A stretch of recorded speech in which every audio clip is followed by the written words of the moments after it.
Sir आज का जो मेरा जो टॉपिक है वो है observable and J are X J S. तो इसके मुतालिक मैंने जो वो स्टडी किया था। और इसमें इसके सारे ऑपरेटर्स तो मैंने नहीं किए, लेकिन जितना किया तो मैं वो आपको टीम को जो है वो गाइड कर देता हूँ इस वाले से। सर बेसिकली ऑब्जर्वेबल क्या होता है कि ऑब्जर्वेबल हम जो है वो सिंक्रोनस प्रोग्रामिंग के लिए हम जो है उसको यूज़ करते हैं। मतलब कि ये जो है वो हमारे पास जो डेटा होता है वो डेटाबेस में रखा हुआ होता है। तो अब हम क्या करते हैं, हम अपने जो है वो वेब वेब यूआई में उसको जो है वो शो करवाते हैं। तो एसिंक्रोनस प्रोग्रामिंग हमें यूज़ करनी पड़ेगी। अगर हम इसको यूज़ नहीं करेंगे तो एरर भी थ्रो हो सकता है क्योंकि टाइम की वजह से।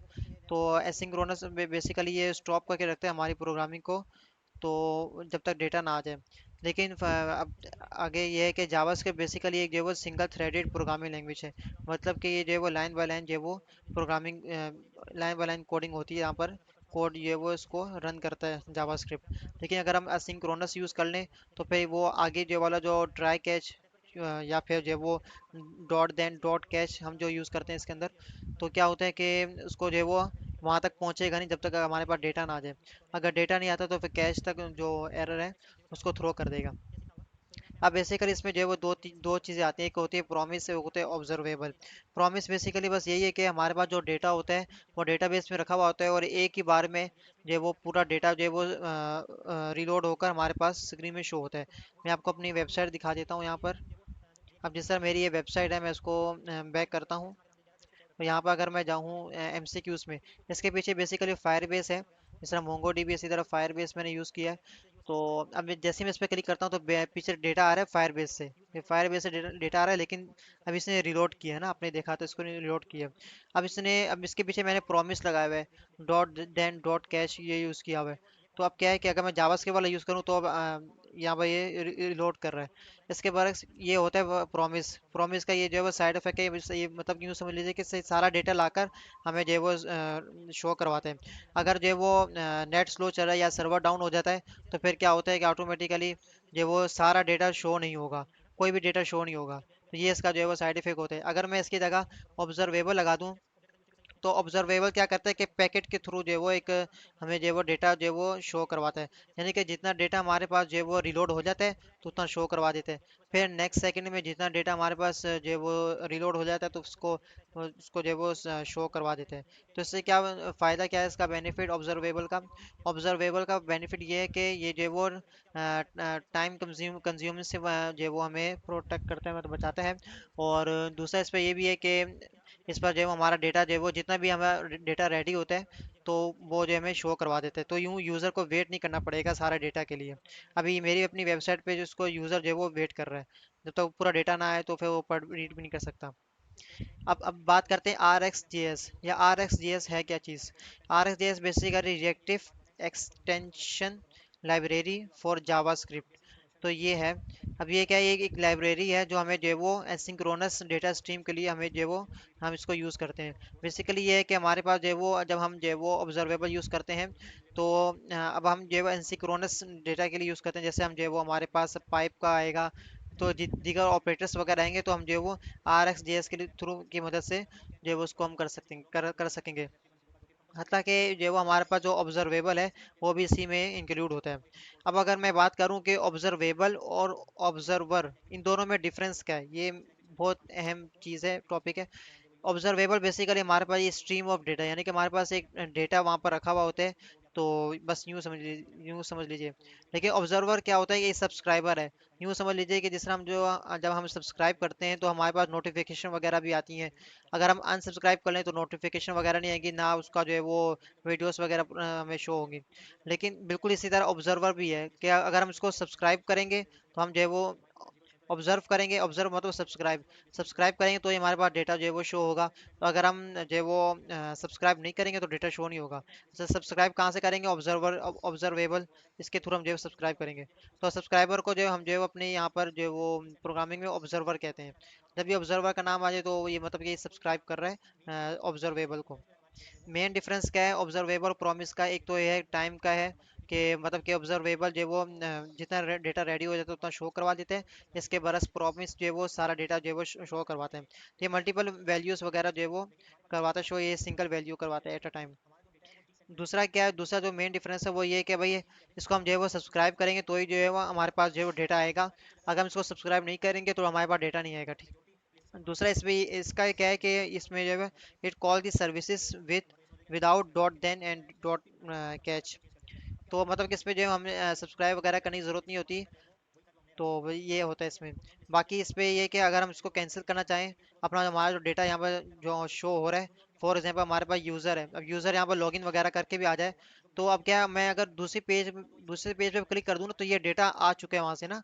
अब मेरी एप्लीकेशन पे काफ़ी ज़्यादा रिलोड हो रहा है, मतलब कि पीछे से डेटा भी आया हुआ है और काफ़ी ज़्यादा परफॉर्मेंस जो है वो लो हो चुकी है इसकी ना। तो ऑब्जर्वेबल क्या फ़ायदा, क्या ऑब्जर्वेबल का फ़ायदा ये है कि अगर हम इसको वो जो डेटा वहाँ से आया उस पेज में, अब जैसे यूज़र दूसरे पेज में जाएगा तो हम इसको उस डेटा को अनसब्सक्राइब कर लेंगे। क्यों करेंगे अनसब्सक्राइब? ताकि वहाँ से जो डेटा आया हुआ है वो रिमूव हो जाए। तो इससे क्या होता है कि हमारी जो एप्लीकेशन की जो परफॉर्मेंस है वो अच्छी हो जाती है। लेकिन प्रॉमिस में ये कॉन्सेप्ट नहीं है, जिस तरह मैंने अपनी वेबसाइट पे लगाया तो इसका कॉन्सेप्ट नहीं है इसका। इसी तरह ऑब्जर्वेबल जो है वो हमारे हमें जो है वो डिफरेंट जो है वो ऑपरेटर्स प्रोवाइड करता है, जिसमें मैप है, फॉर ईच है, फिल्टर है, रिड्यूस है, रीट्राई वैन ऑपरेटर्स। ये सारे ऑपरेटर्स हमें ऑब्जर्वेबल यूज प्रोवाइड करता है, इसके बरक्स प्रॉमिस जो है वो हमें प्रोवाइड नहीं करता। अब इसकी हम कोडिंग की अगर हम बात करें और उसका मेथड हम किस तरह यूज़ कर सकते हैं इसको, तो ये मैं आपको गाइड कर देता हूँ। अब ये बेसिकली हम ऑब्जर्वेबल जो है हमें हमें हम जो है वो मुख्तलिफ डिफरेंट तरीक़ों से हम जो है उसको यूज़ कर सकते हैं, ठीक है। अब एक तरीका ये है कि हम इंस्टेंट, सबसे पहले तो हमें आर एक्स जे एस के थ्रू ना, ये लाइब्रेरीज के थ्रू हमने जो है वो ऑब्जर्वेबल और ऑब्जर्वर इन दोनों को इंपोर्ट करना है। पहली तो चीज़ ये हो गई। दूसरी चीज़ क्या है कि इसमें हमने जो है वो इंस्टेंस करेंगे। और भी तरीके हैं इसको करने के, लेकिन हम जो है वो यहाँ पर इंस्टेंस पहले कॉल करेंगे। इसको इंस्टेंस के थ्रू हम जो है वो काम करेंगे। अब इंस्टेंस हमने क्रिएट कर दिया, उसके बाद हमने इसको एक वेरिएबल में डाल दिया। अब क्या है कि ये एरो फंक्शन ले रहा है, फैट फंक्शन ये ले रहा है। अब जैसे हमने एरो फंक्शन लिया, उसके बाद इसके अंदर हम जो हमने जो वो डेटा वगैरह कुछ भी लिखना चाहें हम लिख दें। उसके बाद कंसोल डॉट लॉग कर देंगे हम। कंसोल डॉट लॉग करेंगे, कुछ भी आप लिखना चाहें तो आप लिख लें। अब हम इसको रन किस तरह करेंगे? अब N G on it, N G on it मैंने क्यों यूज़ किया है? बेसिकली ये एंगुलर का जो है वो जैसे ही हमारा पेज जो है वो इसमें रिलोड होता है, मतलब कि जैसे हमारा पेज जो है वो शो होता है, तो ऑटोमेटिक जो है वो एन जी ऑन इट जो है वो हमारा जो है वो रन हो जाता है। तो अब क्या होगा कि अब हम इसको किस तरह यूज़ करेंगे? हमने ये कोड तो लिख लिया है, लेकिन हम इसको यूज़ किस तरह करेंगे? हमने अपने सिंपल वेरिएबल है, तो दिस डॉट वेरिएबल का नाम लिख लेंगे, उसको हम सब्सक्राइब करेंगे। सब्सक्राइब अगर हम नहीं करेंगे तो हमारे पास डेटा शो नहीं होगा। सब्सक्राइब किया, उसके बाद दोबारा इसने एरो फंक्शन लिया, यहाँ पर एरो फंक्शन लिया, यहाँ पर आप कुछ भी लिखना चाहें आप लिख लीजिए। डेटा लिखना चाहें या दूसरी चीज़ें लिखना चाहें आप लिख सकते हैं। उसके बाद इसको हमने कंसोल डॉट लॉग कर दिया और यहाँ पर डेटा लिख दिया। अब यहाँ पर वही चीज़ शो होगी जो यहाँ पर ऑब्जर्वर में शो हुई थी। मैं आपको इसका आउटपुट दिखा देता हूँ। अब जिस तरह मैं वी एस कोड में मैंने खोला हुआ था, तो ये वही चीज़ है। यहाँ पर मैंने ऑब्जर्वर लगाया हुआ, तो यहाँ पर फेड एरो ये सब कुछ वही है, ठीक है। अब मैं इसको रन करना हो, सब्सक्राइब मैंने किया है, अब कंसोल डॉट लॉग कर दिया इसमें डेटा। अगर मैं इसको रन करूँ तो आप देख सकते हैं कि अब ऑब्जर्वर ये शो हो रहा है, ठीक है। ऑब्जर्वर शो हो रहा है, अब इसको आप छोड़ दीजिए। ऑब्जर्वर मैंने जो है वो शो करवा दिया कंसोल और लॉग पे। तो इसके थ्रू हमें पता चल गया कि हम जो है वो किस तरह हम ऑब्जर्वेबल को हम यूज़ कर सकते हैं, ठीक है। अब इसमें जो है वो दो तीन और तरीके भी हैं। एक तो ये है कि हमने जो है वो डेटा जो है वो शो करवा दिया। अब दूसरी चीज़ क्या होती है कि यहाँ पर सब्सक्राइब मैं आपको दोबारा करके दिखाता हूँ इसमें। This dot my observable dot subscribe. अब क्या है कि ये जो है वो तीन पैरामीटर लेगा, तीन।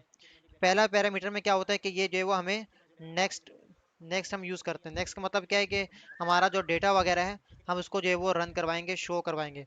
दूसरे में क्या होता है, दूसरा एरो फंक्शन हम करेंगे, यूज़ करेंगे, तो वो होता है एरर के लिए। जब भी हमारे हमने एरर थ्रो करवाना हो कि बिलफर्ज अगर हमारे पास डेटा है वो नहीं आ रहा है या कोई प्रॉब्लम आ रहा है, तो हम जो है वो एरर यहाँ पर जो है वो दूसरे आर्गुमेंट में हम जो है वो फैट एरो की मदद से हम जो है वो एरर थ्रो करवाएंगे। तीसरा क्या है, कंप्लीशन कहते हैं उसको। तो ये उस वक्त हम यूज़ करते हैं जब जो है वो हमारा जो है वो टास्क वगैरह कंप्लीट हो जाता है।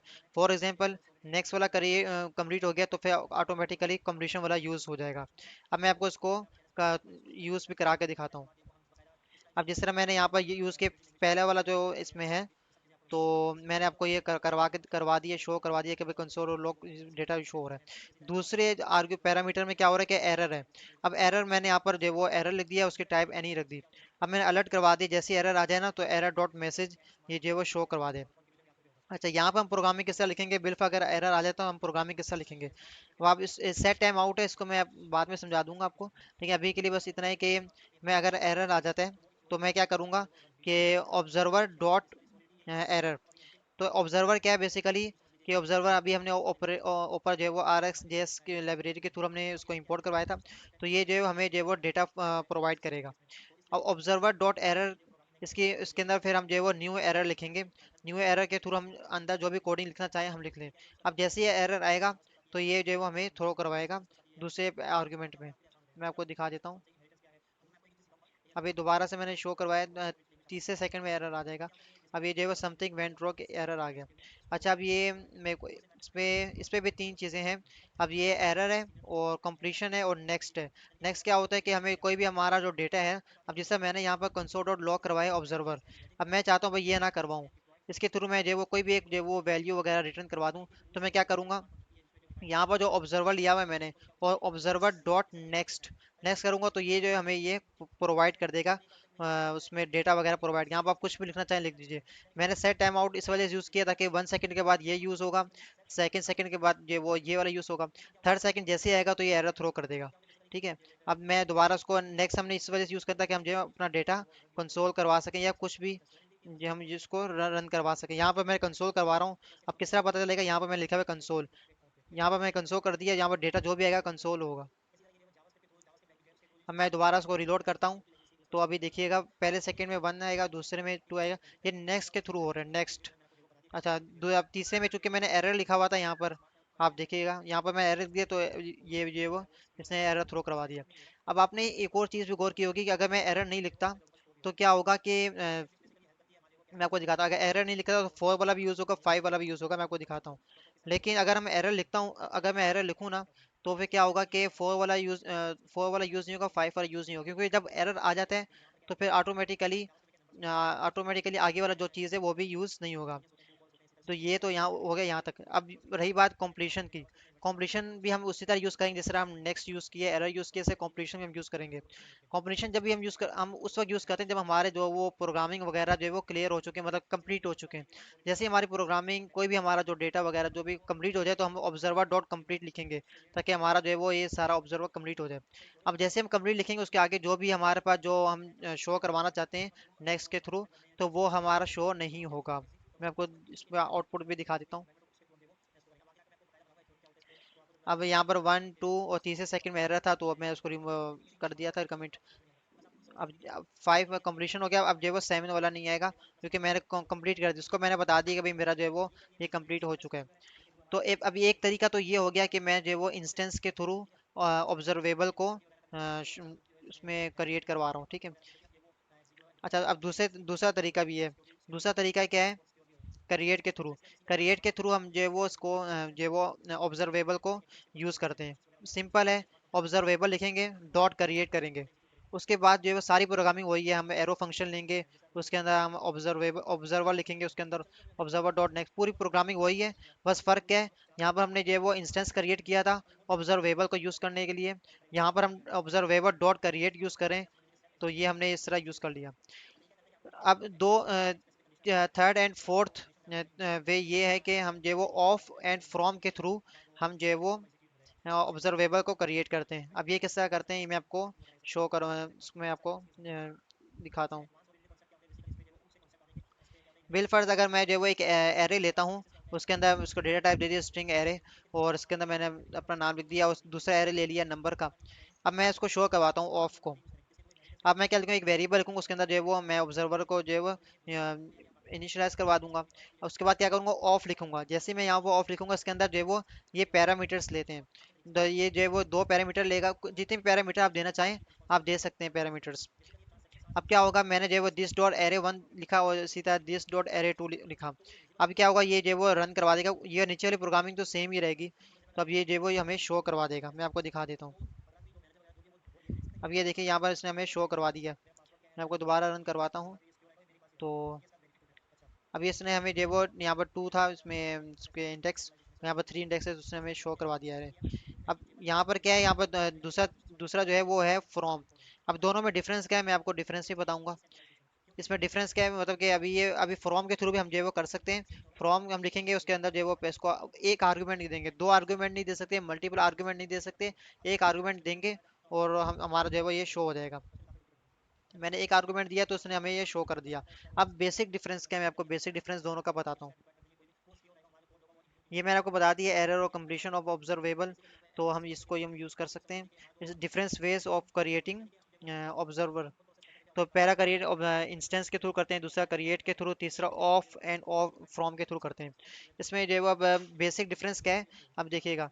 To show array, to show array but not step by step. Of operator क्या यूज करता है, मुझे ये जो है वो ऑब्जर्वर यूज करता है, मतलब यूं एरे जो है वो स्टेप बाय स्टेप यूज नहीं करता। इसके बरक्स फ्रॉम जो है, from operator step by step array को शो करवाते हैं। अब यहाँ पर देखिए, मैंने यहाँ पर फ्रॉम यूज़ करवाया तो इसने शुएब अलग लाइन पे लिखा, शो करवाया और अख्तर। अगर मैं इसकी जगह ऑफ यूज़ करूँ तो अब क्या होगा, ये एक ही लाइन पे इस तरह हमें यूज़ करवाया, इस तरह हमें इसने कंप्लीट करवाया। ये आप देख सकते हैं। तो ये स्टेप बाय स्टेप नहीं करवा रहा, ऑफ। अगर आपने स्टेप बाय स्टेप करवाया तो आप फ्रॉम यूज़ करेंगे। दूसरा जो है वो डिफरेंस क्या है, ये मल्टीपल आर्गुमेंट्स लेता है। इसके बरक्स फ्रॉम जो है वो वन आर्गुमेंट लेते हैं, ये मैं आपको शो भी करवा दिया है। फ्रॉम जो है वो वन आर्गुमेंट लेगा। अगर आपने सेकंड आर्गुमेंट दिया तो फिर ये एरर थ्रो कर देगा, क्योंकि इसका सिंटैक्स नहीं है, ये जो वो मल्टीपल आर्गुमेंट नहीं ले सकता। तो इसने एरर थ्रो कर दिया कि मल्टीपल आर्गुमेंट नहीं दे सकता। ऑफ ले सकता है, फ्रॉम नहीं ले सकता। तीसरा जो स्टेप है वो है सेंड कंप्लीट। यहाँ पर ये क्या लिखा हुआ है यहाँ पर, सेंड कंप्लीशन सिग्नल। लेकिन नीचे तो ये मतलब कि जैसे हमारा ऑफ ऑफ ऑपरेटर कंप्लीट होगा या फ्रॉम ऑपरेटर कंप्लीट होगा, तो ऑटोमेटिकली क्या होगा कि हमारा कंप्लीशन वाला जो सिग्नल है वो पास हो जाएगा। जैसे ही मैं अभी रिलोड करता हूँ उसको, यहाँ पर उसने रिलोड करवाया, उसको शो करवाया डेटा, उसके बाद ऑटोमेटिकली कंप्लीशन वाला उसने थ्रो करवा दिया। इसके बरअक्स अगर हम ओप्पो वाला यूज़ करें तो वो डायरेक्ट खुद ब खुद जो है वो यूज़ नहीं करवाता। फॉर एग्जांपल मैं अगर इसको मैं कमेंट करता हूँ, अब मैं ओप्पो वाला इसको मैं जो है वो यूज़ करता हूँ, ठीक है।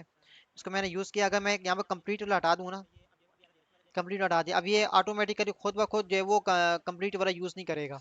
देखिएगा, ऑफ और फ्रॉम खुद ब खुद जो है वो कंप्लीट वाला यूज़ कर सकता है, लेकिन ये जो है वो यूज़ नहीं करेगा। ये तो हो गया, मेजर डिफरेंस हो गया। उसके बाद understanding operators of R X J S. R X J S की जो लाइब्रेरी, इसके अंदर उसके अंदर बहुत से ऑपरेटर्स हमें यूज़ हम कर सकते हैं। बेसिक जो ऑपरेटर है वो है पाइप। फॉर एग्जांपल मैंने जो यहाँ पर एक एरे बनाया, और एरे में इसमें हमने जो वो उसको हमने फ्रॉम की मदद से हम जो वो उसको यूज़ कर रहे हैं, ठीक है। अब ये एक ही आर्गूमेंट लेगा, उसके अंदर हमने पाइप यूज़ किया। पाइप क्यों यूज़ किया, पाइप हमने इस वजह से यूज़ किया, ये जो हमें डिफरेंट ऑपरेटर्स हम इसको यूज़ कर सकते हैं। इसमें अंदर हमारे पास मैप ऑपरेटर भी होता है, फिल्टर ऑपरेटर भी होता है, उसको हम यूज़ करते हैं। मैप ऑपरेटर हम इस वजह से यूज़ कर रहे हैं यहाँ पर, ताकि हमारे पास जो वैल्यू है इसकी एरे एरे की, तो इसको हम जो है वो 10 प्लस का, जो भी वैल्यू उसके प्लस 10 कर देंगे, हम जो उसको उसके बाद उसको हम रिटर्न कर देंगे। इसी तरह फ़िल्टर भी आपको पता है कि हमारे पास जो फ़िल्टर होते हैं वो जो भी हम आउटपुट करवाना चाहें यहाँ पर तो करवा सकते हैं। मैंने यहाँ पर आउटपुट ये करवाया कि जिसकी वैल्यू जो है वो अलाइनमेंट से ग्रेटर देन होगी तो उसको वो रिटर्न कर दे। तो ये मैंने बेसिक यूज़ करवाया। तो कहना ये था कि जितनी भी हमारे ऑपरेटर्स हैं वो पाइप के थ्रू हम जो है उसको यूज़ कर सकते हैं। तो ये बेसिक जो है वो था। बाकी अनसब्सक्राइब क्या है, अगर हमने हमारे पास जो ऑपरेटर्स हैं हमारे पास, मतलब कि ऑब्जर्वेबल है, तो अगर वो हमारे पास डेटा शो हो रहा है, अब हम चाहते हैं भाई वो डेटा शो ना हो, तो हम क्या करेंगे, सिंपल लिखेंगे, अनसब्सक्राइब कर देंगे। जो भी हमारे जो वेरिएबल होगा ना, यहाँ पर मैंने वेरिएबल में काउंटर सब, इसके अंदर मैंने यहाँ पर डाला हुआ है। कोई भी हमारी जो ऑब्जर्वेबल होगा वो मैंने यहाँ पर डाल दिया है, ठीक है। अब बिल फर्ज अगर मैं इसको अनसब्सक्राइब करना चाहता हूँ तो सिंपल मैं अनसब्सक्राइब लिखूंगा, तो ऑटोमेटिकली अनसब्सक्राइब हो जाएगा। अब जो है वो ये कोडिंग वगैरह नहीं चलेगी या कोड वगैरह रन नहीं होगा। तो ये जो बेसिक जो वो थी, इसमें नॉलेज थी, तो मैंने आपको ये प्रोवाइड कर दी है।